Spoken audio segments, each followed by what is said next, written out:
YouTube has just solved the biggest problem with YouTube Shorts. Here's how. Everyone knows creating YouTube Shorts is a terrible way to make money. Both in AdSense revenue and in brand deals, the money just isn't there. So why even make Shorts in the first place? Some people say it's a great way to grow your channel. The idea is you use Shorts to get discovered, then people watch your long-form videos, and then you get paid. Which sounds great, but does it actually work? Let's take a look at some numbers. We can break it down into two different questions. 1. Is making Shorts a good way for people to discover your channel? 2. Does getting discovered on Shorts lead to long-form views? The first question is easy to answer. Yes, it's much easier to get discovered on Shorts than on long-form. Shorts are, well, short, so people tend to watch a lot more of them, and that means that your video has a better chance of being watched. The algorithmic feed means users don't need to actively click on the thumbnail to see your video, which is huge for smaller channels because people tend to not click on videos with 0 views. But just getting views means nothing by itself. Remember, these views really don't pay. Let's move on to the second question and see what can we realistically expect to get from getting views on Shorts. The easiest way to check this is to see if people subscribe to your channel directly from Shorts. Creators like Ali Abdal have publicly shared their internal numbers on this. It seemed that yes, people do subscribe from short-form videos,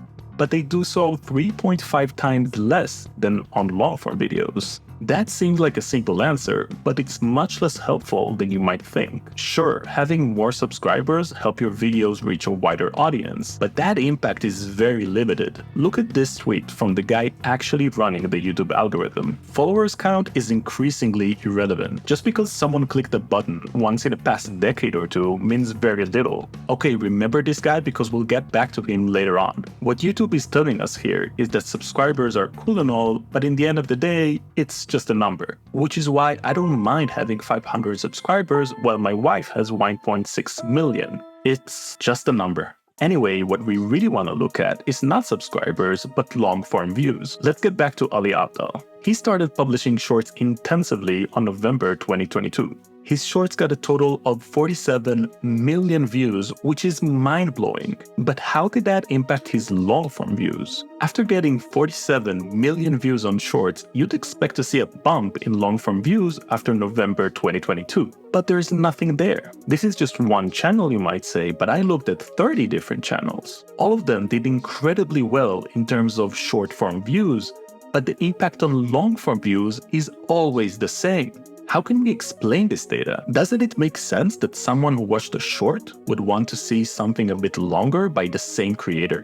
The usual suspect is, of course, the YouTube algorithm. Yes, that piece of code that hates you specifically and decided you're not getting any views. Remember Todd, the guy who runs the YouTube algorithm? According to him, YouTube had to separate between what users watch on Shorts and what was then recommended to them by the algorithm. Why? Because the recommendation algorithm saw that people watch way more Shorts than long-form videos and only recommended Shorts. So YouTube deliberately decided not to expose the algorithm to whatever it is you're watching on Shorts. But that was a long time ago, and since then, Todd already stated that Shorts was reintroduced into the algorithm. So if it's not a bug in the YouTube algorithm, what exactly is going on here? Here's my take on it. The average length of a viewing session on TikTok is about 40 minutes. And I'm guessing it's not that different for YouTube Shorts. Let's be conservative and say that 50% of that time is spent just swiping, looking for something good to watch. That still leaves us with 20 minutes of pure watch time, which translates to at least 20 shorts viewed in one session. We expect the YouTube algorithm to take that session into account and recommend long-form videos by the same creators. But how could the algorithm actually do that? The user just sat through 20 different videos. There's no way to boost all of these channels in an effective way. Even if the algorithm were to only make recommendations based on that one session, and it clearly shouldn't, there still wouldn't be enough space in the homepage to recommend 20 different long-form videos. The reality is people watch a lot of shorts, so the impact of viewing one specific short is very limited. It's true for AdSense revenue that gets split up between many different creators, and it's just as true for the YouTube algorithm. When someone watches a short you made, that someone is slightly more likely to be recommended long-form you made. But that impact is insignificant. But what if you could get long-form views without the algorithm? That's exactly what YouTube's new feature is all about. Creators can now have a link inside a short that takes viewers to the long-form video. This move has the potential to finally unlock shorts as a growth mechanism for YouTubers. This one feature could be big for YouTubers. Maybe even as big as Gling, the AI product I built that cuts out silences and bad takes from your videos. Check it out at gling.ai.